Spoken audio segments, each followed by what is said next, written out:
हाँ, तो सभी बच्चों का मेरी बायोलॉजी की क्लास में स्वागत है। जितने भी बच्चे क्लास 11th में पढ़ते हैं और जो इंग्लिश मीडियम के बच्चे हैं उन सभी बच्चों का मेरी क्लास में आज स्वागत है। तो देखिए आज हम अपनी क्लास में आज जो मेरी क्लास है, आज देखिए हम अपनी क्लास में 11th जिसमें हम चैप्टर 2 जिसका नाम है बायोलॉजिकल क्लासिफिकेशन, आज हम बायोलॉजिकल क्लासिफिकेशन को पढ़ेंगे और यह मेरी इस चैप्टर की पहली क्लास है। तो आज देखते हैं, हम समझते हैं वही सारा कंटेंट, हम NCERT का पूरा कंटेंट पढ़ेंगे, समझेंगे। और जो भी बच्चे का मेरी क्लास को वो वीडियो को देख रहे हैं वो अपनी NCERT की बुक्स खोल लें तो फिर ज़्यादा ही बेटर होगा, क्योंकि यहाँ पर सारा कंटेंट मैंने NCERT से लिया है और सब कुछ NCERT के अकॉर्डिंग ही है, कुछ इधर उधर से है तो कोई बात नहीं, लेकिन ज़्यादातर मटेरियल मेरा NCERT का ही है। आप इसमें 90% मेरी NCERT है। अगर आप किताब खोल लेंगे तो आपको बेहतर समझ में आएगा। तो देखिए हम शुरू करते हैं आज अपनी क्लास को, जिसका नाम है बायोलॉजिकल क्लासिफिकेशंस। तो बायोलॉजिकल क्लासिफिकेशंस में आज देखते हैं, शुरू से पढ़ते हैं, देखते हैं आज इसमें क्या है। तो देखिए आज की जो हमारी क्लास है,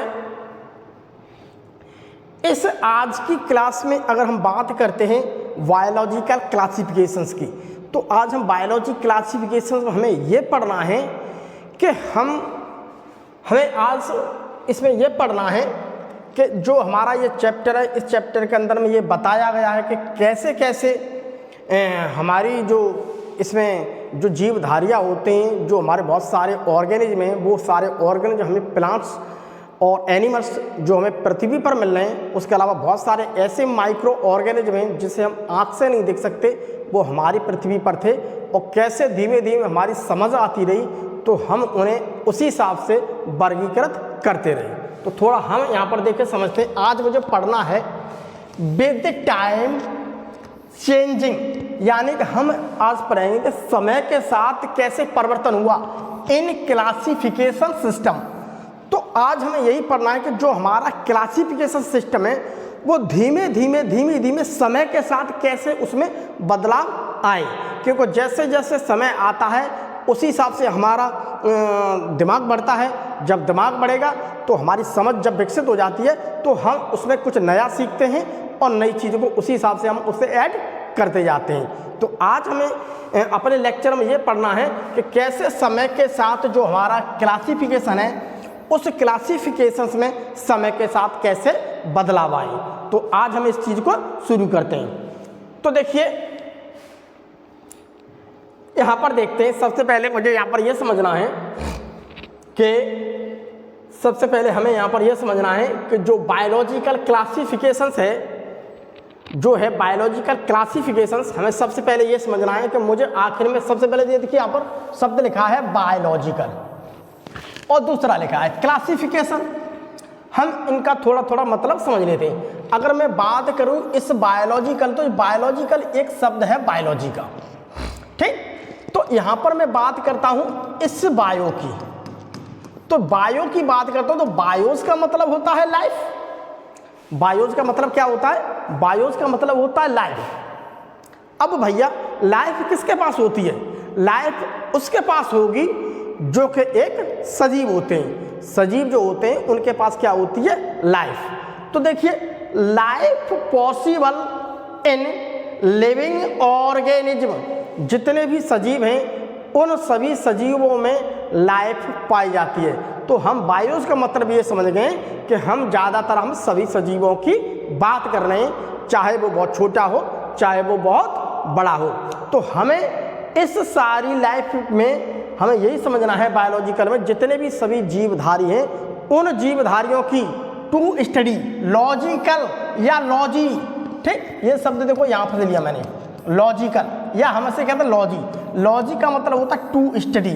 तो हमें आज बायोलॉजिकल में या हमें बायोलॉजी का इसका मतलब होता है हम उनके सभी जो सजीवधारी हैं उनके जीवन के अध्ययन हमें आज करना है।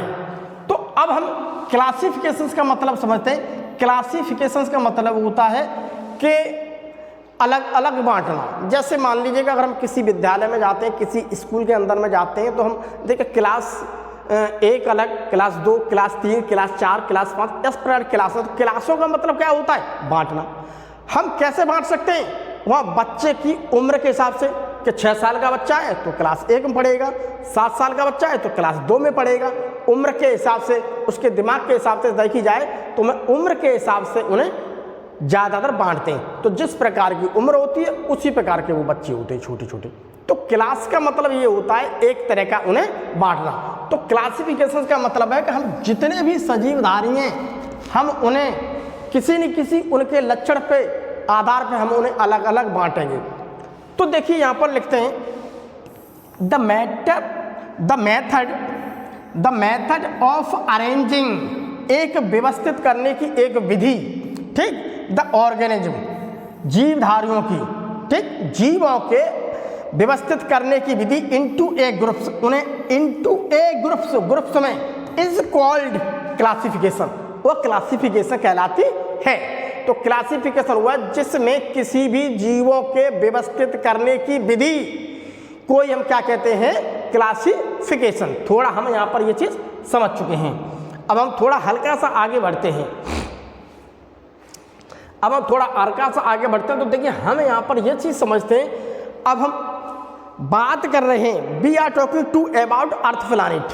हम अर्थ प्लैनेट की बात कर रहे हैं कि जो मेरी इतने बहुत सारे हमें ग्रह देखने के लिए मिलते हैं, लेकिन हम इस पृथ्वी पर रहते हैं। तो मुझे बात केवल उस पृथ्वी की करनी है जहाँ पर मैं रहता हूँ। तो अगर हम बात करें अर्थ प्लैनेट की, अगर मैं पृथ्वी की बात करता हूँ, अगर हम बात करें पृथ्वी की, ठीक है, तो पृथ्वी को आप गौर से देखिए।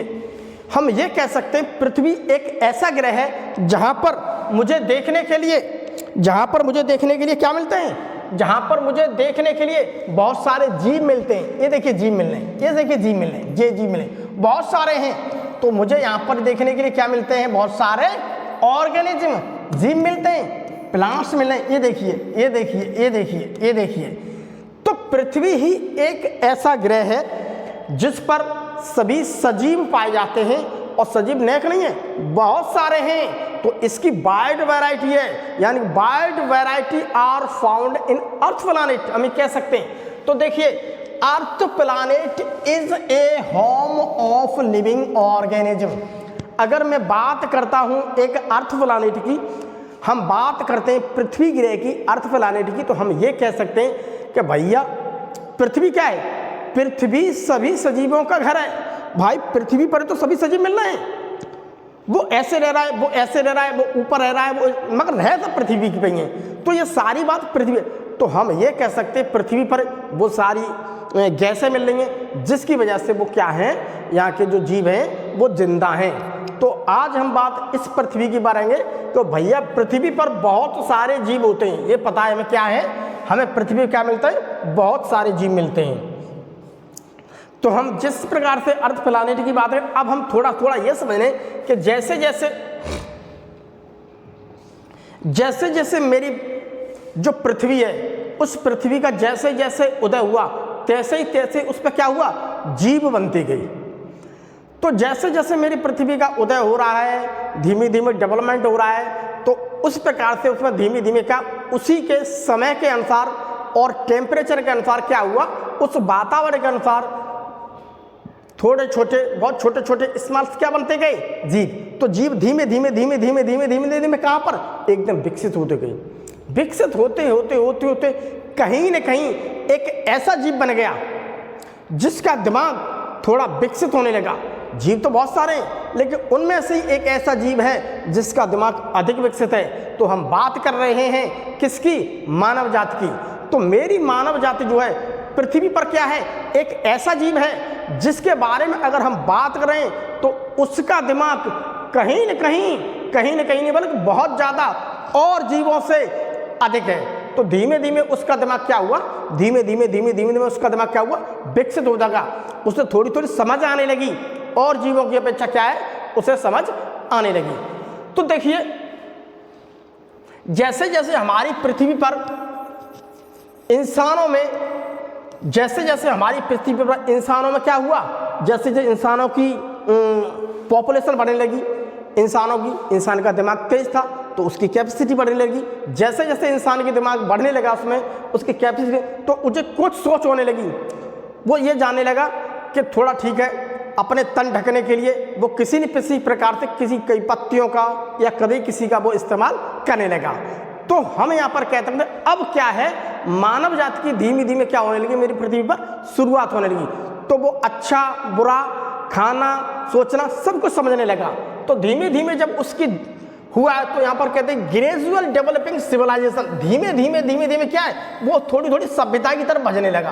तो देखिए कपड़े पहनने लगा, अपने बच्चों को समझने लगा, आग के बारे में समझ गया, कुछ न कुछ चीज के बारे में समझ गया। वो ये समझ गया जंगलों में रह रहा है तो जंगलों में रहते हुए समझ गया कि बहुत सारे पेड़ ऐसे हैं जिनसे जो फल मिलते हैं वो हमारे लिए फायदेमंद हैं। जानवर के बारे में समझ गया कि जानवर ऐसे हैं, उन जानवर को मार के खाया जा सकता है, कुछ जानवरों क्या है हम पाल सकते हैं। तो वो कुछ न कुछ सीख गया, तो वो पेड़ों से फल भी देखो खाने लगा। तो यहाँ पर प्लांट डिपेंडेंट फूड मुझे इस प्रकार के उसे मिलने लगे चीज कि पौधों से बहुत सारी चीज मिलने लगी। तो उसी प्रकार से क्या हुआ, वो पौधों के ऊपर भी निर्भर रहने लगा, अपने तन को ढकने के लिए पत्तियों का यूज करने लगा, जानवर की खाल को यूज करने लगा। अर्थात उसने क्या किया, जंतुओं को मार करके, ये हैं जंतु, जंतुओं को मारने लगा। तो वो जंतुओं को मार करके उसके मांस को खाने लगा। उसकी जो स्किन है, उसकी खाल है, उस खाल को कहीं न कहीं वो कपड़े से पहनने लगा। तो देखिए उस खाल को देखिए कपड़े से वो पहनने लगा।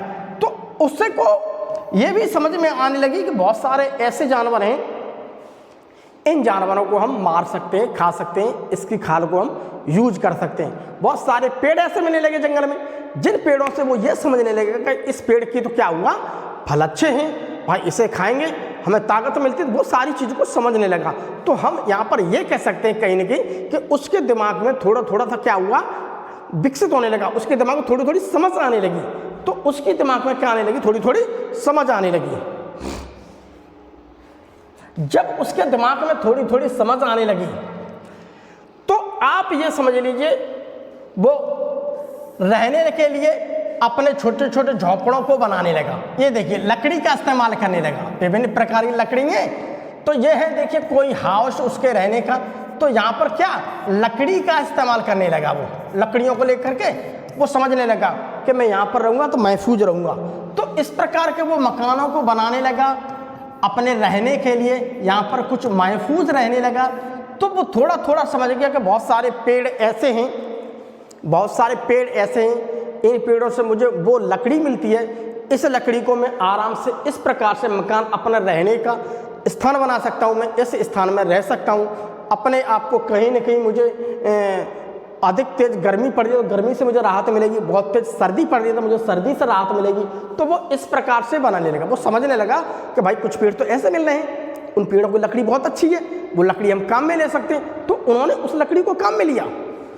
ठीक, उसके अलावा प्लांट मटेरियल जो लकड़ी थी उसने मकान बनाने में यूज करने लगी। उसके अलावा बहुत सारी चीज़ों को वो खाने लगे, इधर उधर रहने लगे।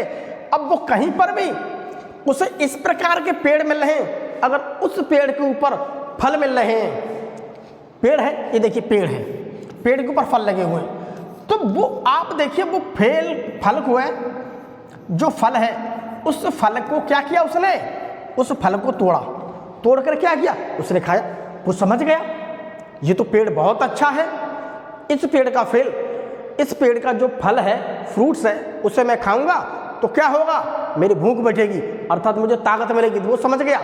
थोड़ा थोड़ा उसका जो दिमाग था डेवलप होने लगा, समझ विकसित होने लगी। विकसित होने के बाद साथ वो ये समझने लगा कि कुछ पेड़ ऐसे उनके लकड़ी में काम में ले सकता हूँ, कुछ पेड़ ऐसे हैं उसके फल में काम में ले सकता हूँ, कुछ जानवर ऐसे हैं उन्हें मार करके खाया जा सकता है, उसकी खाल को यूज में ले सकते हैं। ठीक, कुछ जानवर ऐसे हैं जिनसे मुझे दूध भी मिल सकता है, मैं उनसे पाल सकता हूँ। वो बहुत सारी चीज़ों को क्या हुआ, सभ्यता में समझने लगा। तो हमारी पृथ्वी की जैसे जैसे शुरुआत हुई उसी प्रकार से मानव जो है अपने दिमाग को क्या हुआ, धीमे धीमे उसकी समझ बढ़ती रही, उसी प्रकार से वो विकसित होता रहा। तो हम यहाँ पर देखिए ये बात कह सकते हैं, तो हम ये बात कह सकते हैं जैसे जैसे मानव समय के साथ आगे बढ़ रहा है, क्योंकि हम भी इस समय के साथ इतने आगे बढ़ गए देखने के लिए मुझे 5G मोबाइल मिल जाता है, डिजिटल बोर्ड मिल जाता है, बहुत सारी चीज़ें मिल जाती हैं, अच्छे अच्छे बहाने मिल जाते हैं। लेकिन क्या अब से पहले था? नहीं। जैसे जैसे समय के साथ इंसान की समझ बढ़ी, उसी प्रकार से क्या वो नई नई चीज़ों को अपनाने लगा।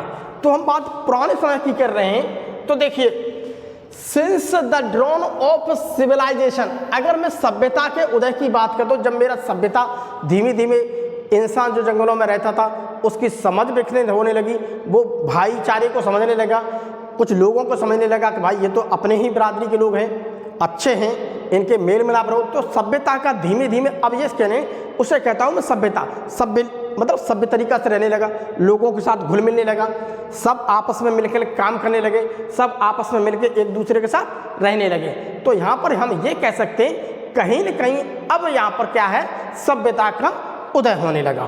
तो there have been many attempts to classify living organism, तो उन्होंने सभ्यता के समय पर ही क्या हुआ, उन्होंने बहुत सारे वो तरीके अपनाए, किसको, जो सजीव थे उन सजीवों को अलग अलग करने के, अलग अलग रखने के, उन्हें क्लासीफाइड करने के, उन्होंने उस समय भी तरीके अपनाने की पूरी कोशिश की, क्योंकि उस समय था जैसे जैसे मैं पृथ्वी, जैसे जैसे इंसान की समझ बढ़ती है उसी प्रकार से अपनी समझ के अकॉर्डिंग वो क्या करता है, काम। तो उस समय की बात करें जब सभ्यता के सुधर की, तो हम देखिए यहाँ पर ये कह सकते हैं, अगर उस समय पे मैं मानव की बात करता हूँ सभ्यता समय की, तो देखिए वो ये समझ गया था ये देखो फल है, ये हमारे लिए अच्छा है, वो ये समझ गया था ये जो जानवर हैं ये हमारे लिए कहीं ना कहीं क्या है, अच्छे हैं, इनसे हमें कुछ न कुछ मिलता है। वो ये समझ गया कि इन जानवरों से क्या हमें चीज़ अच्छी मिले, ये जानवर अच्छे हैं हमारे लिए, हम इससे ऐसा करें, इससे संभालें। बहुत सारे पेड़ों को समझ गया था, इन पेड़ों से मुझे फ़ायदा है। बहुत सारे जानवरों से ये समझ गया कि इनके बाल हमारे लिए बहुत क्या होते हैं, काम के। तो बहुत सारी चीज़ें वो उस समय पे ये समझ गया था कि किसी प्रकार से हम, बहुत सारे पेड़ हैं, उन पेड़ों से क्या मुझे रुई मिल रही है, उस रुई से मैं धागे बना सकूँ, धागे से मैं कुछ न कुछ बना सकता हूँ। तो यहाँ पर बहुत सारे पेड़ों के महत्व के बारे में समझ गया था। बहुत सारे जो जानवर थे उन जानवरों को भी समझ गया। तो इतनी समझ तो उसे उस समय पे विकसित हो गई थी कि हम ये कह सकते हैं उस समय पर मानव को इतनी समझ विकसित हो गई थी कि वो ये समझने लगा कि ये जानवर हमारे लिए अच्छा है, वो पेड़ हमारे लिए अच्छा है, इस पेड़ की लकड़ियाँ हमारे लिए अच्छी हैं, ऐसा करो, इसे संभाल के रखो, इस पेड़ के फल बहुत अच्छे हैं, इस पेड़ को संभालो, इस पेड़ को काटो मत, इस पेड़ को बर्बाद मत करो, इस पेड़ को और ज़्यादा लगाओ। क्यों? कि ज़्यादा फल मिलेंगे, हम ज़्यादा खाएंगे। तो वो उस पेड़ को भी समझ गया था जिससे मुझे फल मिले, उस पेड़ को भी समझ गया जिससे लकड़ी मिल रही है और वो लकड़ी कहीं ना कहीं उन्हें घर बनाने के काम में आ रही है। उस पेड़ को भी समझ गया जिससे उसे कोटोन मिल रही है, जिससे कुछ न कुछ ऐसी चीज़ मिली जिससे कपड़े नाम की चीज़ बन सकती है। उस जानवर के बारे में भी समझ गया था, उस जानवर जिसके बाल हमें कहीं ना कहीं काम दे सकते हैं, जिसके हम रेसे बना सकते हैं, धागे बना सकते हैं, और उन धागों को हम किसी चीज़ को बांध सकते हैं, उस धागों को इकट्ठा कर हम कपड़े बना सकते हैं। तो उस समय भी वो सारी चीज़ को समझ गया, तो उन्होंने क्या किया, उसको अलग अलग बांटना शुरू कर दिया। तो जैसे जैसे हम बात करते हैं अलग बांटना शुरू कर दिया, तो यहाँ पर उसे अब समझ विकसित हो गई है। तो अब हम यहाँ पर ये कह सकते हैं it was done instinctively not using criteria that were scientific. तो उसने भी क्या किया, उन सबको क्लासिफाइड करने के लिए, उन सबको अलग अलग रखने के लिए उन्होंने क्या किया, कुछ मेथड अपनाए।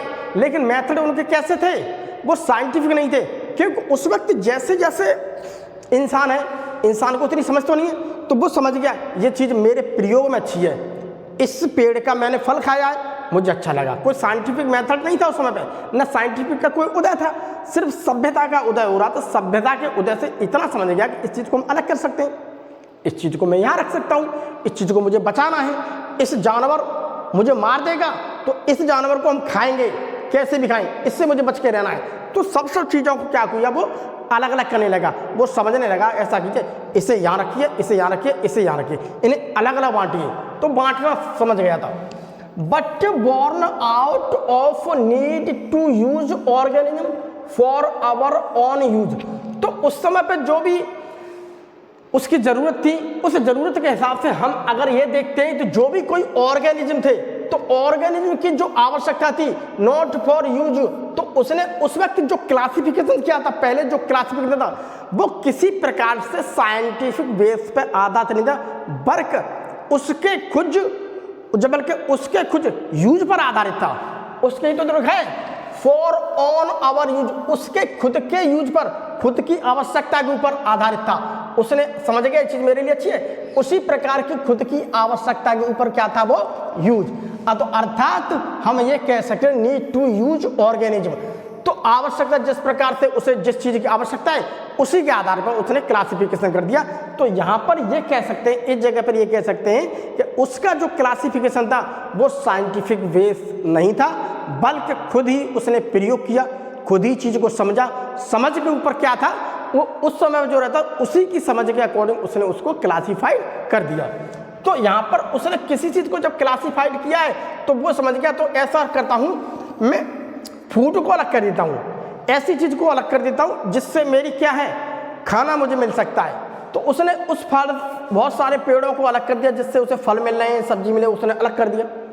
ऐसे जानवरों को उनके अलग कर दिया जिससे उसे मांस मिल रहा है।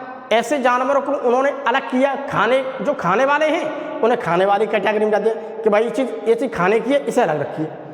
तो खाने के लिए उसे मिल रहा है, जैसे दूध मिल रहा है, मुझे मांस मिल रहा है, तो उस जानवर को अलग रख दीजिए। बहुत सारे पेड़ ऐसे थे, उन पेड़ के बीज या उन पेड़ के फल उससे फ़ायदा कर रहे हैं तो उन्हें रख दिया। तो हम ये कैसे महज उसके प्रयोग पर आधारित थे, उसके खाने के प्रयोग पर आधारित थे, उसके खुद के प्रयोग पर आधारित थे कि भाई ये चीज़ खाने वाली कैटेगरी है, इसे ऐसा करते खाने वाली कैटेगरी में डाल देते। कुछ ऐसे भी थे कि जिन जानवरों से या जिन पेड़ों से मुझे कुछ रेशे मिल सकते हैं, उनसे मैं कुछ कपड़े बना सकता हूँ, तो उन्होंने क्या किया, उन्हें क्लॉथ्स कैटेगरी में डाल दिया, ऐसी कैटेगरी में डाल दिया जिससे क्या उन्हें कपड़े मिलते थे। तो इस प्रकार से देखिए जानवर ऐसे थे कि जिनसे उसे मांस भी मिल सकता है, और इसके बालों को वो यूज करते थे किससे मालूम है, सूत बनाने में, धागा बनाने में।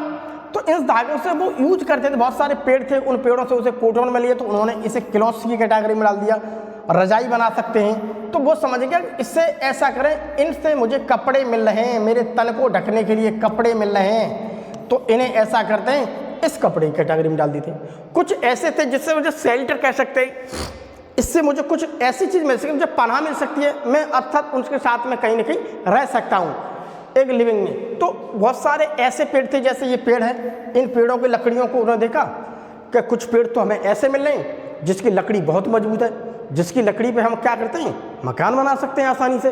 तो बहुत सारे पेड़ों की लकड़ियों को मकान बना सकते हैं, तो उन्होंने क्या किया, उसको अलग कर दिया, उन पेड़ों को अलग कर दिया, भाई इनसे हमें मकान बना सकते, इसकी लकड़ी अच्छी है, इस लकड़ी से मकान बना सकता हूँ, ये जानवर अच्छे हैं, ये पेड़ अच्छे हैं, इनसे मुझे धागे मिल सकते हैं, इससे हम कपड़ा बना सकते हैं। इस जानवरों को अलग कर दिए, इससे मुझे खाने के लिए मांस मिलेगा, इस जानवर को अलग कर दिए, इससे मुझे पीने के लिए दूध मिलेगा।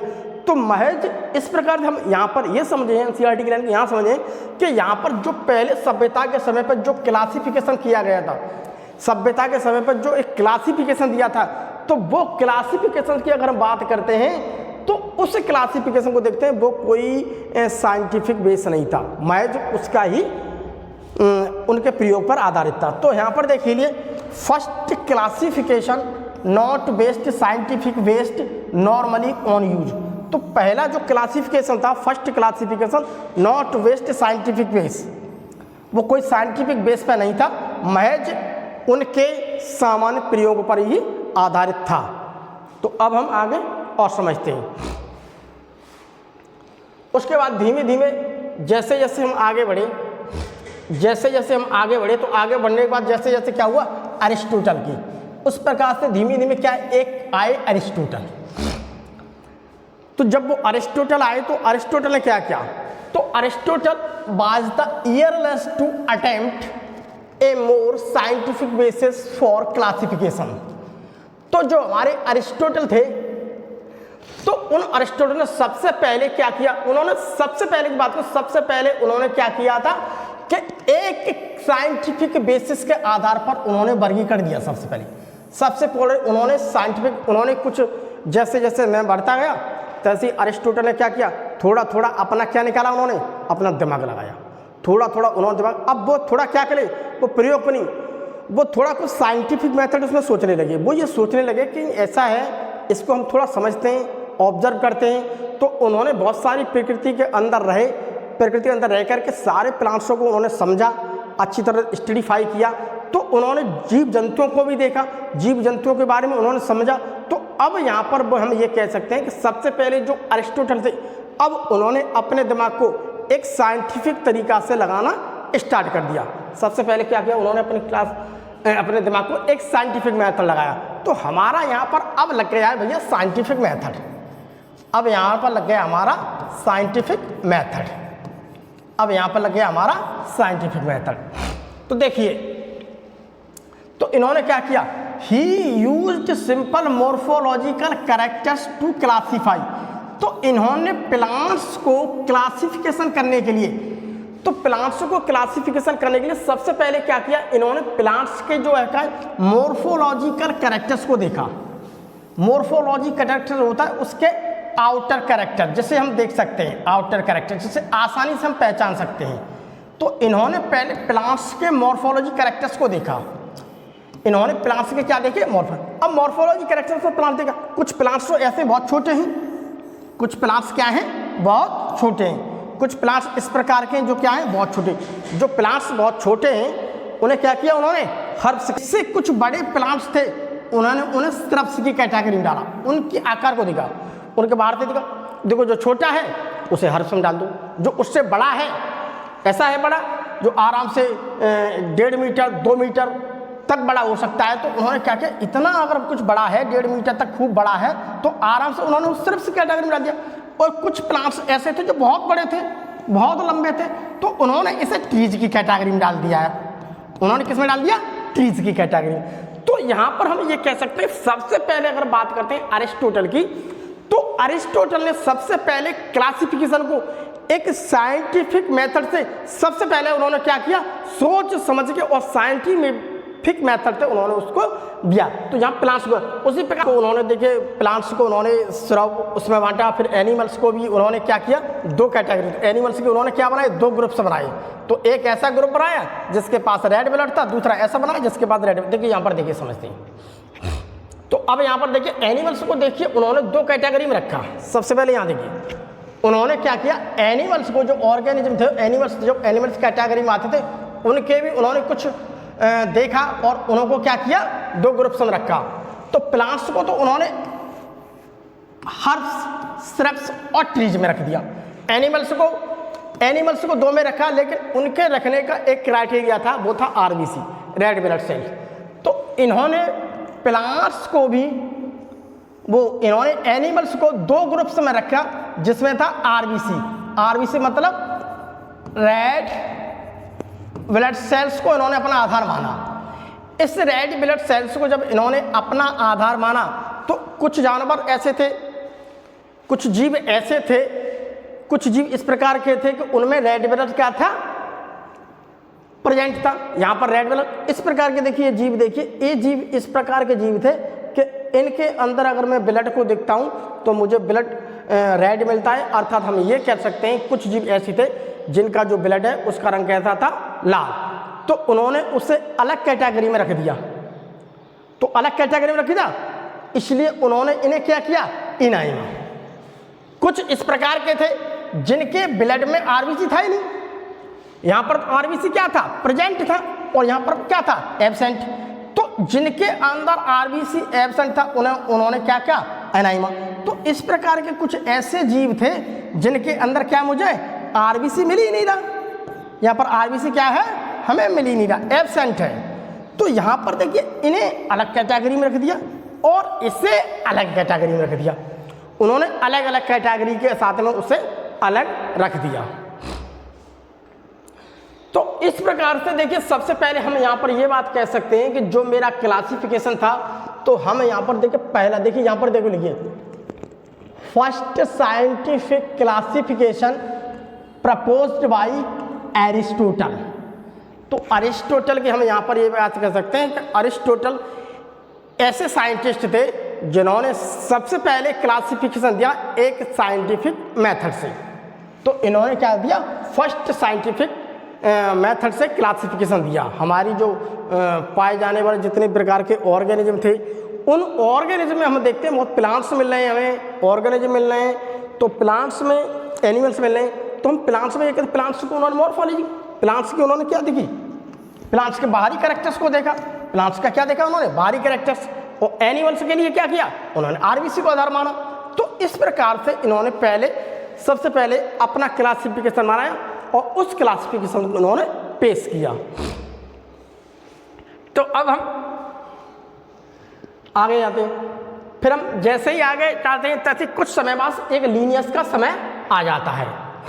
अब आ जाता है मेरा लीनियस का समय, लीनियस का पीरियड, लीनियस का समय। अब लीनियस की बात करते हैं, जैसे जैसे जब लीनियस का युग आया तो कैरोलस जो लीनियस थे, उन कैरोलस लीनियस ने भी क्या किया, उन कैरोलस लीनियस ने भी क्या किया, उन्होंने धीमे धीमे सारी चीज़ को समझा, क्लासिफिकेशन को पढ़ा। पढ़ने के बाद और भी बहुत सारे प्लांट्स थे, उन प्लांट्स के ऊपर उन्होंने कुछ अध्ययन किया, कुछ एनिमल्स को भी समझा। तो इन्होंने देख करके इन्होंने कुछ जो क्लासिफिकेशन था उस क्लासिफिकेशन को इन्होंने अपने हिसाब से अब मेथड दिया, यानी कि अब इन्होंने अपना मेथड यूज किया। तो देखिए यहाँ पर हम ये कह सकते हैं इन ए लीनियस टाइम, जैसे जैसे हम बात करते हैं अब लीनियस का समय आया था, तो हम बात करते हैं लीनियस के समय की। तो लीनियस समय की बात करें तो a two kingdom system of classification, इन्होंने two kingdom of system classification को दिया with plantae and animalia kingdom, ठीक, was developed that included all plants and animals. तो इन्होंने सबसे पहले टू किंगडम ऑफ क्लासिफिकेशंस को दिया, जिसके अंतर्गत क्या किया, सारे जितने के जितने प्लांट्स थे उन सारे के सारे प्लांट्स को इन्होंने क्या प्लांटी किया, और जितने जितने पहले एनिमल्स थे तो सारे के सारे एनिमल्स को क्या किया, इन्होंने एक एनिमेलिया ग्रुप में रखा। तो इन्होंने एक एनिमल्स में एक एनिमेलिया ग्रुप में रखा और इस प्रकार से उन सारी चीज़ों को क्या इन्होंने एक डेवलपमेंट किया, यानी कि एक क्या किया, डेवलप किया, एक ग्रुप को इन्होंने डेवलप किया। तो हम यहाँ पर कह सकते हैं two kingdom system of classification को, फिर उसके बाद इन्होंने उस सिस्टम को कैरोलस लीनियस ने जो दिया। तो कैरोलस लीनियस का सबसे पहले जो क्लासिफिकेशन था वो क्या था, टू किंगडम सिस्टम। तो हम यहाँ पर ये कह सकते हैं जब कैरोलस लीनियस आए तो इन्होंने अपने दिमाग से सारी चीज़ को समझा, सारी चीज़ को आइडेंटिफाई। तो इन्होंने जितने भी सारे मेरे प्लांट्स मिल रहे थे तो सारे प्लांट्सों को इन्होंने प्लांटी ग्रुप में रख दिया और एनिमल्सों को सबको एनिमेलिया ग्रुप में रख दिया। तो इनकी जो थ्योरी थी वो थी टू किंगडम क्लासिफिकेशन सिस्टम। तो यहाँ पे ऑर्गेनिज्म को क्या किया, इन्होंने अलग तो किया, लेकिन इन्होंने अलग करने के लिए उससे एक बेस मारा जो था उनका क्या, सेल वाल। इन्होंने सेल वाल के आधार पर इनको क्या किया, अलग। ऐसे सारे प्लांट्स थे, इन्होंने क्या किया, सारे प्लांट्स में क्या यहाँ पर मुझे सेल वाल मिल रही है, तो यहाँ पर क्या थी, इन्होंने cell wall present, cell wall present. और यहाँ पर इन्होंने क्या, सेल वाल नहीं, जो जिसमें सेल वाल नहीं मिल रही थी, जिसमें सेल वाल नहीं मिल रही थी उसे उन्होंने क्या किया, उन्होंने उसे एनिमेलिया कहा। और जिसके अंतर्गत सेल वाल उन्हें मिले तो उन्होंने उसे प्लांटी ग्रुप कहा।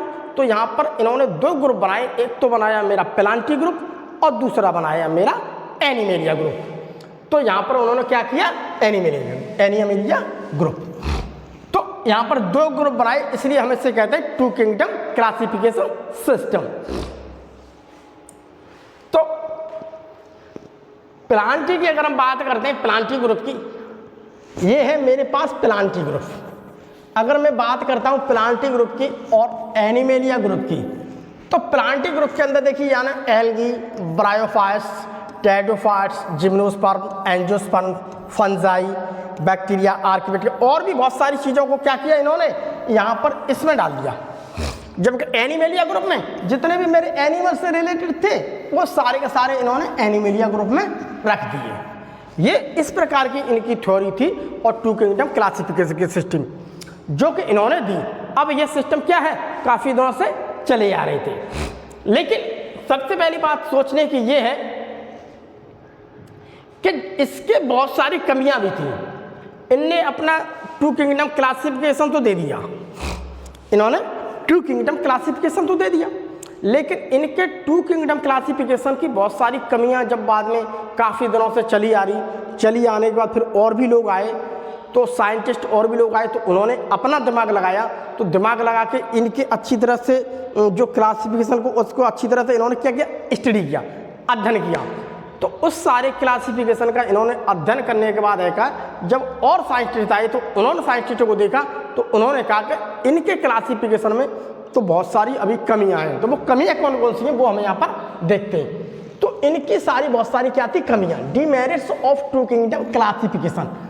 तो two kingdom classification system Carolus Linnaeus ने दी थी, जिसकी बहुत सारी कमियां थी। उन कमियों को थोड़ा हम यहाँ पर समझते हैं। पहली कमी क्या थी, this system did not distinguish between.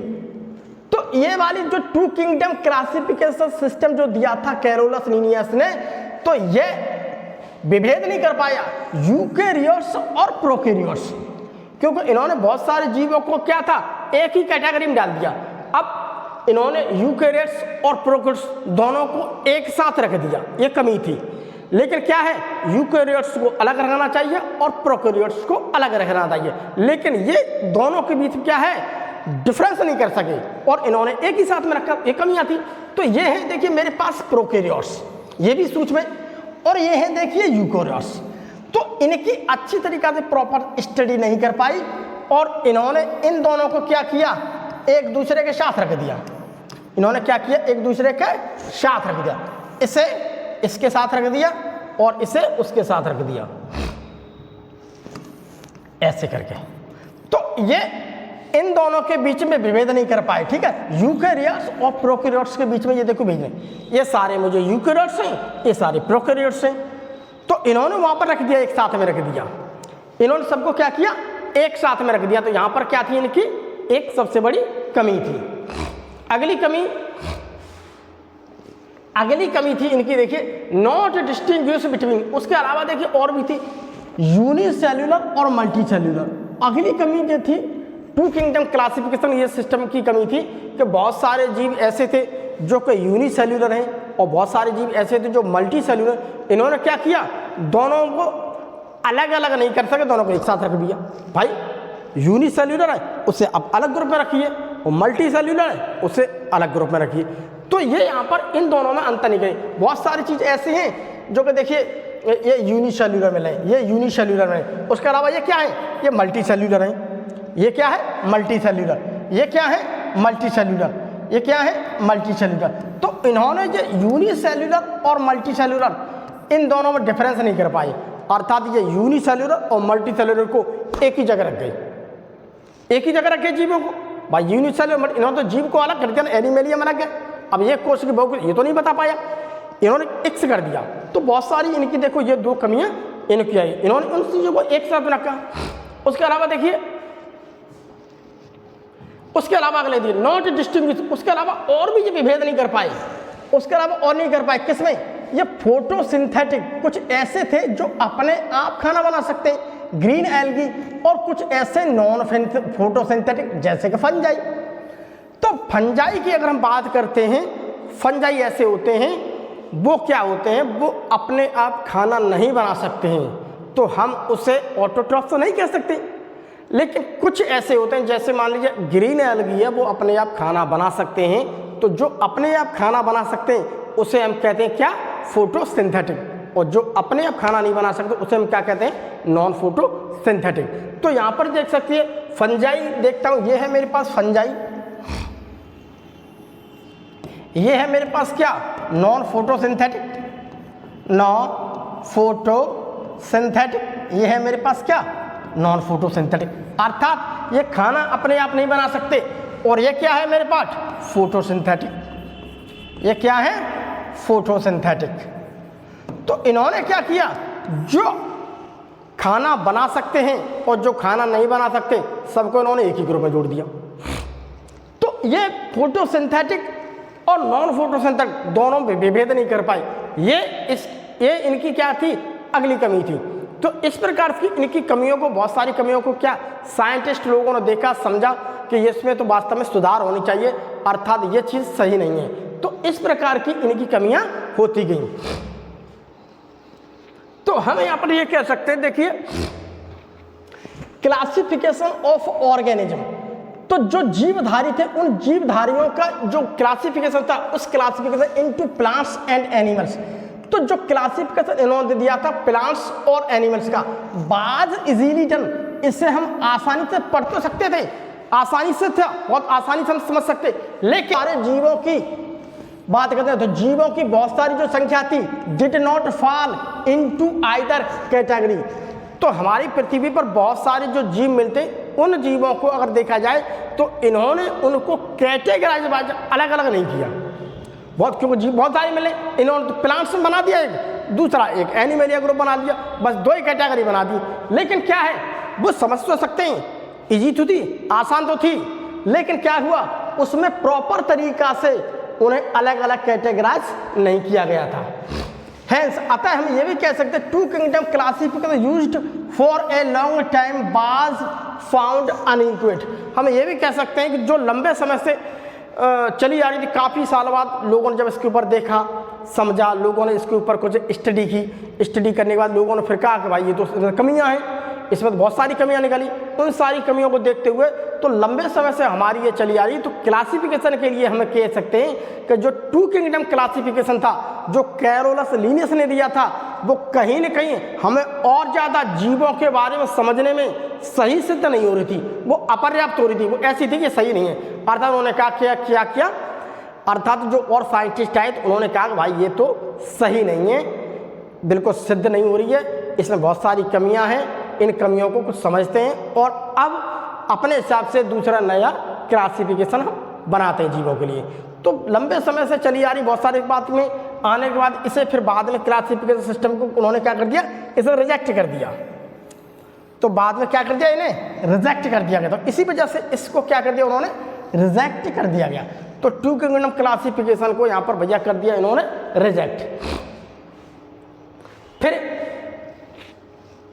कुछ अगले साइंटिस्ट है, कुछ अगले साइंटिस्ट आए, तो अगले साइंटिस्ट आए मेरे अर्नस्ट हैकर्स, इन्होंने क्या किया, इन्होंने एक 3 किंगडम क्लासिफिकेशन सिस्टम को इन्होंने प्रतिपादित किया।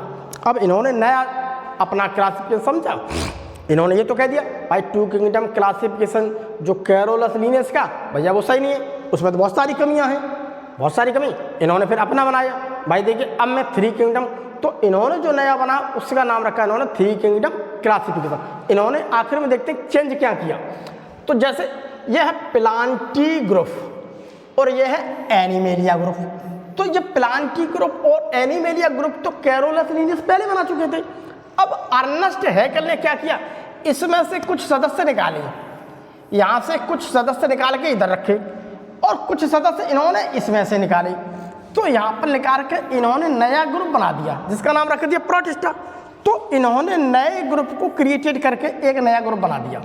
तो हम यहाँ पर ये कह सकते हैं कि यहाँ पर इन्होंने कौन सा ग्रुप, यहाँ से बहुत सारे इन्होंने एक कोश की यूकैरियोट्स निकाले, यहाँ पर सारे यूकैरियोट्स निकाले और कुछ प्रोकैरियोट्स से, कुछ प्रोकैरियोट्स से, तो इन्होंने यहाँ पर इसे निकाल करके रख दिए एक कोश का। और इन्होंने क्या भाई ऐसा करते हैं, एक तीसरा ग्रुप बना देते हैं, उस तीसरे ग्रुप में क्या किया, उसका नाम प्रोटिस्टा रखा। उस प्रोटिस्टा के अंदर क्या किया इन्होंने कुछ इस प्रकार के जीव लिए, जो एनिमेलियम कुछ इस प्रकार के जीव थे, एक कोश का थे, बहुत छोटे थे, इन्होंने उनको निकाल के, कुछ प्लांटी ग्रुप में ऐसे मिल रहे जो कि बहुत छोटे थे, ठीक, एक कोश का थे, तो इन्होंने क्या किया, उन सारों को लेकर के कुछ यहाँ से निकाल लिए, कुछ यहाँ से निकाल के एक नया ग्रुप बना लिया। तो हम यहाँ पर कहते हैं 1, 2 और 3, तो इन्होंने कहने का मतलब इन्होंने 3 ग्रुप बना दिए, ठीक। तो इसलिए इन्होंने क्या किया, इसे क्या कहा 3 किंगडम, इसने क्या किया 3 किंगडम सिस्टम ऑफ क्लासिफिकेशन। इन्होंने क्लासिफिकेशन की जो है का 3 किंगडम क्लासिफिकेशन सिस्टम को क्या किया, इन्होंने अपनी तरफ से क्रिएटेड करके बनाया। उन्होंने कहा कि भाई ये मेरा क्लासिफिकेशन है, अब आप इस क्लासिफिकेशन को देखिए। फिर इनके क्लासिफिकेशन को देखें तो बाद में भी क्या हुआ देखते हैं, उसके बाद भी काफ़ी दिनों से चली आ रही थी, इसको भी क्या उन्होंने रिजेक्ट कर दिया। फिर कोपलैंड आए एक ऐसे साइंटिस्ट, इन्होंने अर्नेस्ट हैकेल के जो 3 किंगडम क्लासिफिकेशन दिया था, उस 3 किंगडम क्लासिफिकेशन को उन्होंने क्या किया, उसे रिजेक्ट कर दिया। अब कोपलैंड ने अपने हिसाब से उसके ऊपर स्टडी की, स्टडी करने के बाद क्या किया, उन्होंने अपने हिसाब से क्लासिफिकेशन को बनाया। उन्होंने कहा अभी इसमें मॉडिफिकेशन करने की ज़रूरत है क्योंकि समय के साथ मॉडिफिकेशन हो रहा है। तो फिर आए देखिए कोपलैंड्स, तो कोपलैंड ने 4 किंगडम सिस्टम ऑफ क्लासिफिकेशन, तो कोपलैंड ने क्या किया, 4 ग्रुप बना दिए। तो देखिए प्लांटरी ग्रुप तो पहले था ही और एनिमेलिया ग्रुप तो पहले था ही, फिर आकर के अर्नेस्ट हैकेल थे, उन्होंने प्रोटिस्टा ग्रुप बनाया। तो अब कोपलैंड ने क्या किया, इस ग्रुप से बाद उन्होंने एक ग्रुप बनाया मोनेरा ग्रुप। उन्होंने क्या किया, इस मोनेरा ग्रुप की बात करता हूं, इस प्रोटिस्टा ग्रुप में से इस प्रोटिस्टा जो ग्रुप था, यहां से क्या किया, यहां से प्रोटिस्टा ग्रुप तो उन्होंने फंजाई में रखा, तो यहां से फंजाई को इन्होंने निकाला, इसमें से फंजाई को निकाला। तो back again fungi kept into plantae group. पहले जो मेरे अर्नेस्ट हैकेल थे, अर्नेस्ट हैकेल ने क्या किया, उसमें सारे यूकेरियोट्स और प्रोकैरियोट्स लेने के ना फंजाई को भी उन्होंने उसी के अंदर रख दिया था, हमारे प्रोटिस्टा ग्रुप है। तो इन्होंने क्या किया, यहाँ से इन्होंने कहा भाई फंजाई में तो सेल वाल मिलती है, तो सेल वाल के आधार पर इन्होंने फिर उसे यहीं पहुंचा दिया प्लांट्स में, क्योंकि इनके पास क्या मिल रही थी, सेल वाल, तो इन्हें सेल वाल होकर वहाँ पहुँचा दी। अब इन्होंने नया ग्रुप बनाया जिसका नाम था मोनेरा। मोनेरा में क्या गया, यहाँ पर इन्होंने सभी प्रोकैरियोट्स को रखा। अब इन्होंने नया ग्रुप बनाया जिसका नाम था मोनेरा। तो मोनेरा के अंतर्गत क्या किया, इन्होंने सभी प्रोकैरियोट्स ले लिए, ऐसे जीव ले लिए जिनके अंदर देखने के लिए इन्हें प्रोकैरियोटिक सेल मिलती थी। तो देखिए यहाँ पर इन्होंने क्या, बैक्टीरिया, साइनोबैक्टीरिया, आर्कीबैक्टीरिया, इन सबको इन्होंने इस मोनेरा के ग्रुप में डाला। और प्रोटिस्टा ग्रुप में यहाँ पर केवल बचे हुए जो एक कोशिकीय थे यूकेरियोट्स, जैसे प्रोटोजा, एंजाइटम्स इत्यादि जो थे, जो एक कोशिकीय थे, इन्होंने केवल एक कोशिकीय यूकेरियोट्स को यहाँ पर रखा। तो इन्होंने यहाँ पर एक नया मोनेरा ग्रुप बनाया। उस मोनेरा ग्रुप को में इन्होंने सभी प्रोकैरियोट्स को रखा। इन्होंने बैक्टीरिया, साइनोबैक्टीरिया, आर्कीबैक्टीरिया, जितने भी जो थे इनके अंदर प्रोकैरियोटिक सेल मिलती थी, तो सभी जीवों को इन्होंने ये कहा कि भाई ऐसा करते हैं, एक नया मोनेरा ग्रुप बना देते हैं, उस नए मोनेरा ग्रुप में हम प्रोकैरियोट्स को रखेंगे और प्रोटिस्टा में वही जीव रहेंगे जिनके पास क्या, एक कोशिकीय होते हैं, यानी कि उनके अंदर सेल मुझे मिली एक कोशिकीय, लेकिन सारे क्या थे, वो यूकेरियोट्स थे, ऐसे थे जिनके अंदर क्या मुझे यूकेरियोटिक सेल मिलती है। तो यहाँ पर ऐसे जीव हैं जिनके अंदर मुझे यूकेरियोटिक सेल मिल रही है और एक कोशिकीय, वो इस ग्रुप में रही, और जो मल्टी सेल्यूलर वो तो वहाँ पहले थे ही और यहाँ पहले थे। यहाँ से केवल इन्होंने क्या किया, यहाँ से केवल इन्होंने फंजाई को निकाल के यहीं पर डाल दिया, बस इन्होंने इतना मॉडिफिकेशन किया और ज़्यादा कुछ नहीं। इस प्रकार से इनकी 4 किंगडम क्लासिफिकेशन सिस्टम दिया। लेकिन बाद में भी हम इसको देखते हैं तो लोगों ने देखा, समझा, तो फिर लोगों ने कहा कि भाई ये भी सही नहीं है। तो फिर लोगों ने कुछ एक काम कहा, उन्होंने कहा कि बिसाइड्स, इसके अतिरिक्त हम देखते हैं gross morphology a need was also felt for including. उन्होंने ये कहा कि अब ऐसा करते हैं, इसकी मॉर्फोलॉजी के साथ साथ हमने बाहर की मॉर्फोलॉजी के साथ क्लासिफिकेशन कर दिया है, उनके बाहर के कैरेक्टर को देख देख के हमने उन्हें अलग अलग ग्रुप में रखा है। तो भाई ऐसे करते, अब इसकी मॉर्फोलॉजी के साथ में कुछ ऐसे कैरेक्टर्स को लो और डीपली पहुंचो। उन्होंने कहा और डीपली पहुंचो, कुछ और कैरेक्टर्स शामिल करो जिससे हमें जो क्लासिफिकेशन बनना है इसे और अच्छी तरीके से विस्तार से समझ सकें, और जो मेरे ऑर्गेनिज्म मिल रहे हैं तो उन ऑर्गेनिज्म को अलग अलग जगह पर हम आसानी से क्लासीफाइड कर सकें।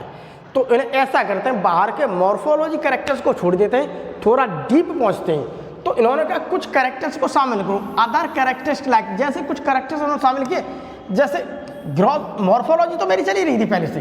इन्होंने क्या किया, हम थोड़ा ऐसा करते, इसकी सेल की स्ट्रक्चर को थोड़ा अच्छी तरह से पढ़ते हैं, उसके पहले सेल को पढ़ते हैं, प्रोकैरियोटिक सेल है या कैसा सेल है, इसकी सेल की थोड़ी प्रॉपर स्टडी करते हैं। प्रॉपर स्टडी करेंगे तो हम कुछ समझ सकेंगे।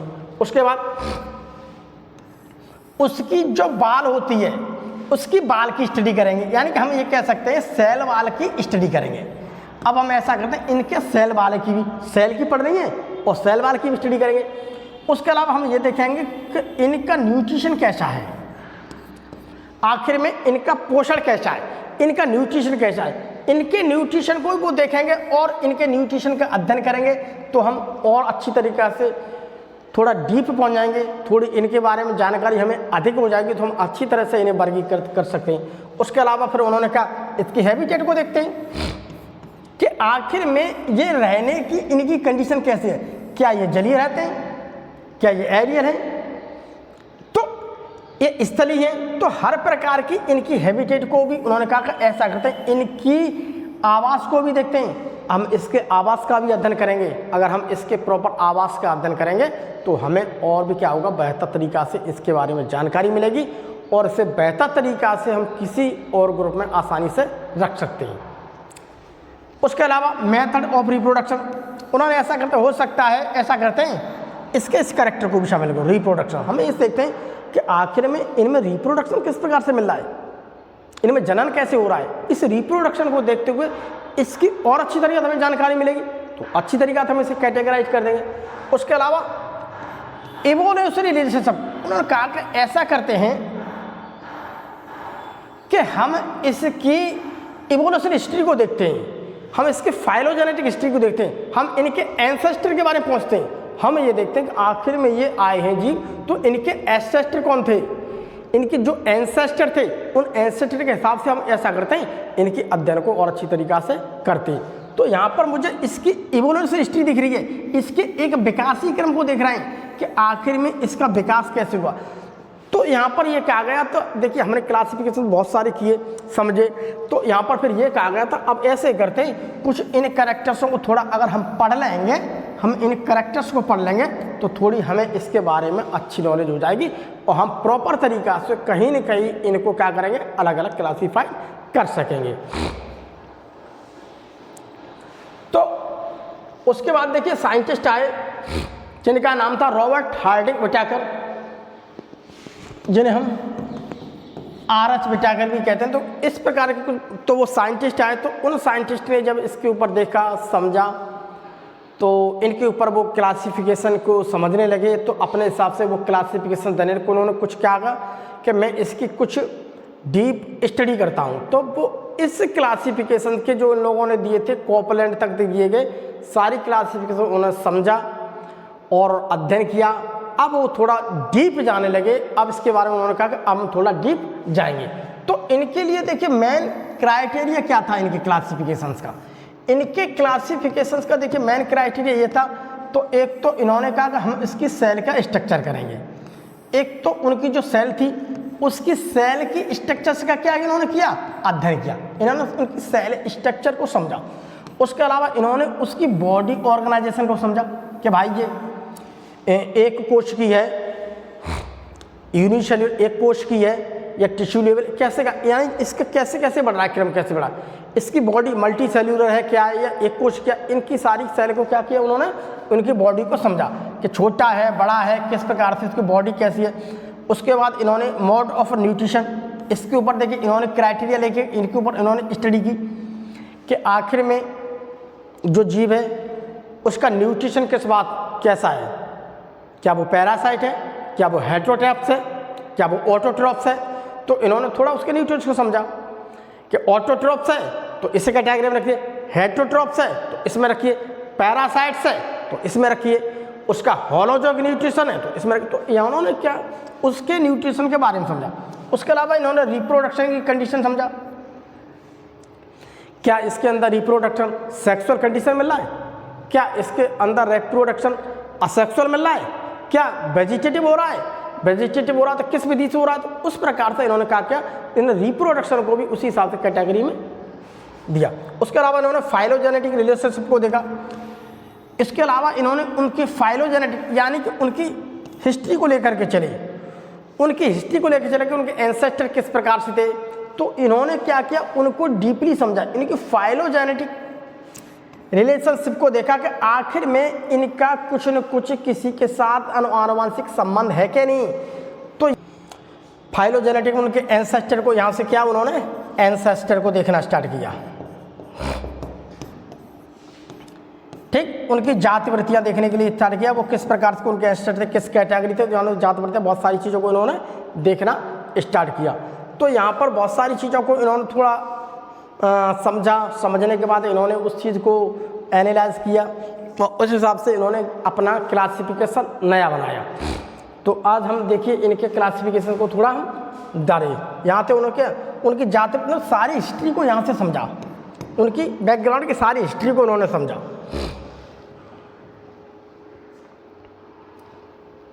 देखिए 1969 की बात कर रही है, तो उस समय पर R.H. बिटाकर जो थे उन्होंने 5 किंगडम सिस्टम ऑफ क्लासिफिकेशन दिया। तो उन्होंने क्या किया, प्लांटी ग्रुप तो पहले था ही और एनिमेलिया ग्रुप मेरा पहले से था ही, जैसे कि लिनियस ने दिया, उसके बाद अर्नेस्ट हैकेल आए तो उन्होंने प्रोटिस्टा दिया, उसके बाद कॉपलैंड आए तो उन्होंने मोनेरा दिया, तो उसके बाद फिर इन्होंने अपना सुझाव दिया। तो इन्होंने ऐसे जीव थे जो फंजाई थे, फंजाई अपने आप खाना नहीं बना सकते थे, तो इन्होंने क्या किया, उन फंजाई को यहाँ से निकाल करके एक नया ग्रुप बना दिया। इन्होंने केवल फंजाई के लिए एक नया ग्रुप बना दिया। जितने भी प्रोकैरियोट्स थे वो सारे प्रोकैरियोट्स जो थे वो मेरे मोनेरास ग्रुप से रखे गए, वो इसी ग्रुप में रखे गए। जितने भी सारे प्रोकैरियोट्स थे वो थे, जितने भी यूनिसेल्युलर यूकैरियोट्स थे उन सारे के सारे यूकैरियोट्स को इस कैटेगरी में रखा गया, ये देखिए यहाँ पर। लेकिन इन्होंने एक ग्रुप नया बना दिया, फंजाई वाला ग्रुप इन्होंने अलग बना दिया। तो इनके जो क्लासिफिकेशंस को लोगों ने देखा, समझा, इन्होंने कुछ अच्छी तरह स्टडी किया 5 किंगडम क्लासिफिकेशन।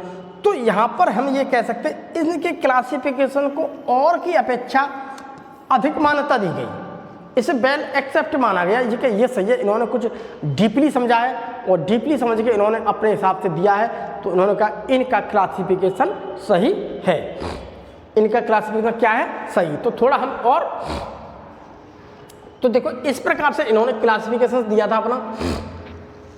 तो इन्होंने जो ऑर्गेनिज्म थे उन ऑर्गेनिज्म को सबसे पहले क्या, उनकी सेल स्ट्रक्चर्स को देखा, सेल स्ट्रक्चर को देखा। तो कुछ सेल ऐसी थी जो कि मुझे प्रोकैरियोटिक सेल मिल रही थी, तो प्रोकैरियोटिक सेल मिली थी, उन्होंने इसे मोनेरा ग्रुप में रखा। ठीक, सेल का मैंने आधार लिया। कुछ ऐसे थे जिनमें यूकैरियोटिक सेल मिली थी, तो इन्होंने यूकैरियोटिक सेल को अलग रखा, प्रोकैरियोटिक सेल को अलग रखा। पहले सेल के आधार पर इन्होंने क्या किया, अलग अलग, यानी प्रोकैरियोट्स को हम अलग रखेंगे और यूकैरियोट्स को अलग रखेंगे। तो प्रोकैरियोट्स मेरे अलग रख दिए और यूकैरियोट्स अलग रख दिए। अब इन्होंने इन यूकैरियोट्स में उनकी बॉडी का ऑर्गेनाइजेशन करने लगे, अर्थात वो एक कोशिकी या बहुकोशिकी। तो यहाँ पर देखिए बहुकोशिकी जो थे उन्हें अलग कर दिया और एक कोशिकी को अलग कर दिया। तो एक कोशिकी में सभी प्रोटिस्टा ग्रुप रख दिए उन्होंने। तो एक कोशिकी जो बना था उन्होंने कहा ये तो पूरा प्रोटिस्टा ग्रुप है। अब जो बहुकोशिकी जो थे इनमें भी इन्होंने क्या किया, उनकी सेल वॉल का अध्ययन किया। अब उन्होंने 2 कैटेगरी में बांटा। इनका आधार था क्या, सेल वॉल स्ट्रक्चर, ये इनका बेस्ड था। तो ऐसे जीव जिनके अंदर सेल वॉल मिल रही है उन्हें अलग रख दिया, और ऐसे जीव जिनके अंदर सेल वॉल नहीं मिली उन्हें अलग रख दिया। तो देखिए यहाँ पर मुझे सेल वॉल नहीं मिल रही है तो इसे एनिमेलिया ग्रुप का, और सारे एनिमल्स ग्रुप यहाँ सेल वॉल नहीं मिली, और यहाँ पर मुझे क्या मिल रही है, सेल वॉल। तो जिसमें सेल वॉल मिली थी उन्होंने यहाँ पर देखा कुछ ऐसे थे, तो सेल वॉल जिनके अंदर मुझे मिल रही, मुझे क्या थे, वो प्लांट्स ग्रुप पे थे। तो उन्होंने क्या किया, यहाँ पर उन्होंने अलग कर दिया सेल वॉल के आधार पर। तो इनमें सेल वॉल प्रेजेंट थी और इनमें सेल वॉल, उनमें सेल वॉल एब्सेंट थी, इनमें सेल वॉल प्रेजेंट थी। तो सेल वॉल प्रेजेंट में आ गया आपके कौन से, सभी प्लांटी आ गए और फंजाई आ गए, इनमें सेल वॉल थी। अब यहाँ पर भी उन्होंने न्यूट्रिशन को लिया, तो न्यूट्रिशन में उन्होंने ये कह दिया कि जो खाना बना सकते हैं उन्हें प्लांटी ग्रुप में ही रखिए, क्योंकि यहाँ सेल वॉल है। और इनमें सेल वॉल मिलने के बावजूद भी इन्होंने क्या क्या कि ये खाना नहीं बना सकते, इसे हेटेरोग्रुप्स में रखिए। तो यहाँ पर हम ये समझ सकते हैं इनने जो क्लासिफिकेशन दी थी उन सारी क्लासिफिकेशन देखा, सेल वॉल स्ट्रक्चर को देखा, बॉडी ऑर्गेनाइजेशन को देखा, सेल वॉल की स्ट्रक्चर देखिए, यहाँ सेल स्ट्रक्चर लिया या सेल वॉल स्ट्रक्चर। अब यहाँ पर इन्होंने न्यूट्रिशन को ले लिया, इसका हेटेरोट्रॉफिक है उसका फोटोट्रॉपिक है। तो दोनों को यहाँ पर क्या किया इन्होंने, प्रॉपर तरीका से जो अपना क्लासिफिकेशन दिया था उस क्लासिफिकेशन को इन्हों का सबसे ज़्यादा एक्सेप्ट माना गया। उसके बाद देखिए और क्लासिफिकेशन की अगर हम बात करते हैं तो 6 किंगडम क्लासिफिकेशन और आया, ये भी समय के साथ चेंजिंग होती गई। तो यहाँ पर देखिए 6 किंगडम, जिसे हम 3 डोमेन क्लासिफिकेशन भी कहते हैं, ये हमें दिया था। तो उसके बाद जब 5 किंगडम क्लासिफिकेशन आया तो उसके बाद उनके क्लासिफिकेशन को और देखा और समझा, अच्छी तरह से अध्ययन किया गया। तो फिर कार्ल वुज साइंटिस्ट आए, तो कार्ल वुज ने क्या किया कि इसको अब 6 किंगडम क्लासिफिकेशन में कन्वर्ट किया। उन्होंने कहा भाई ये तो थोड़ा बहुत इसमें कमियां हैं, उस कमियों को सही करके इन्होंने क्या किया 6 किंगडम क्लासिफिकेशन कर दिया। तो हम उसे 6 किंगडम क्लासिफिकेशन भी कह सकते हैं या हम उसे 3 डोमेन क्लासिफिकेशन भी कह सकते हैं। तो हम देखिए समझते हैं, तो इन्होंने सभी जो ऑर्गेनिज्म थे उनको 3 डोमेन में बांटा, इन्हें कहते हैं डोमेन, ठीक, डोमेन। तो उन्होंने 3 डोमेन में बांटा। तो डोमेन की 3 कैटेगरी थी, एक थी मेरे पास आर्किया, दूसरी थी बैक्टीरिया और तीसरी थी यूकैरिया। 3 डोमेन बना दिए। तो ये है सब क्या मेरे डोमेन, ठीक, ये है डोमेन, ये है डोमेन, ये क्या है डोमेन, ये क्या है मेरे डोमेन। तो इन्होंने 3 कैटेगरी बना दी डोमेन। अब क्या किया इन्होंने, इसके अंदर किंगडम बनाए। एक किंगडम इन्होंने बनाया आर्की बैक्टीरिया का, आर्की बैक्टीरिया के इन्होंने लगा। दूसरा किंगडम इन्होंने बना लिया बैक्टीरिया का। तो हम यहाँ ये भी कह सकते हैं कि जो मेरा मोनेरा था उस मोनेरा ग्रुप में जो प्रोकैरियोट्स मिल रहे थे, मोनेरा में कौन मिले थे मेरे प्रोकैरियोट्स, मोनेरा में जो मिले थे मेरे प्रोकैरियोट्स, उन्हें 2 कैटेगरी में बांटा, ठीक, एक तो आर्की बैक्टीरिया और यू बैक्टीरिया में। उसके अलावा तीसरा प्रोटिस्टा को प्रोटिस्टा कैटेगरी में रखा और फंजाई को फंजाई कैटेगरी में रखा और प्लांटी को प्लांटी में रखा, एनिमल। तो मेरा 5 किंगडम में जो मेरा मोनेरा था उस मोनेरा को इन्होंने, जो मोनेरा था उस मोनेरा को इन्होंने डिवाइडेड कर दिया इसमें, किसमें आर्की बैक्टीरिया में और यू बैक्टीरिया में। तो मोनेरा को इन्होंने डिवाइड कर दिया, देखिए किसमें आर्की बैक्टीरिया और यू बैक्टीरिया में, कार्ल वुज ने। तो इस प्रकार से देखिए 1 2 3 4 5 6, तो मेरा बन गया 6 किंगडम। तो मेरा क्या बन गया 6 किंगडम, क्या बन गया भैया ये क्लासिफिकेशन। तो भैया 6 किंगडम क्लासिफिकेशन किसने दिया, किसने दिया भैया, इन कार्ल वुज ने दिया, कार्ल वुज ने दिया। तो हम यहाँ पर ये कह सकते हैं कि जैसे जैसे समय बढ़ता गया, जैसे जैसे उसकी समझ बढ़ती गई, तो जैसे जैसे देखिए इंसान की समझ बढ़ती जाती है, उसी समझ के हिसाब से समय के अकॉर्डिंग वो अपनी नई नई यत्न देता है, अपनी अपनी नई नई चीज़ें देता है। तो यहाँ पर क्लासिफिकेशन में हम ये कह सकते हैं कि समय के साथ मुझे बहुत सारे परिवर्तन देखने के लिए मिले। तो हमें यहाँ पर क्या हुआ, समय के साथ क्या मिला, हमें बहुत ज़्यादा परिवर्तन देखने के लिए मिला। तो हमें यहाँ पर समय के साथ बहुत ज़्यादा क्या मिले देखने के लिए, परिवर्तन। तो जिसे हम 3 डोमेन भी कह सकते हैं और ये भी कह सकते हैं।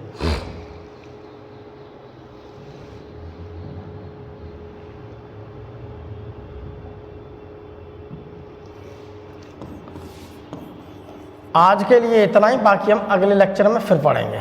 तब तक के लिए बाय बाय।